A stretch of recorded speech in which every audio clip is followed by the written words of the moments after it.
Salam əziz dostlar. Bugünkü videomuzun mövzusu satılmayan evlərdir. Necə olur ki, bəzi evlər 2 ay ərzində satıldığı halda, bəzi evlərin satışı 6 ay, hətta 1 ildən artıq müddət zaman alır. Sizin mənziliniz də uzun müddətdir satılmırsa, bu video tam olaraq sizin üçündür. Gəlin 5 maddədə sizin mənzilinizin satışını sürətləndirək.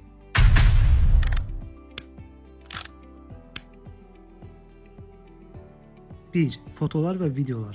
Şəkillər və videolar satış prosesinin əsasıdır.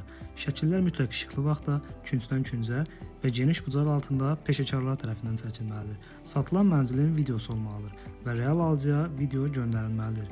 Videonun keyfiyyətinə xüsusi diqqət yetirməlisiniz. 2. Əşyalar. Satış zamanı mənzilinizdə ola bildiyincə az əşya saxlayın. Çünki az əşya geniş yer deməkdir. Yer nə qədər geniş olarsa, alıcının o ev üçün qurduğu xəyallar bir o qədər böyük olar. 3. Qiymət analizi. Mənzilinizə qoyduğunuz dəyər satış prosesinə ən çox təsir edən faktordur. Əgər eviniz bazar dəyərindən 10-15% yuxarı təklif olunursa, sizin mənzilinizə maraq azalacaq. Yaxşı olar ki, alıcıdan öncə siz ərazini analiz edib evinizə obyektiv və real qiymət çıxarasınız. 4.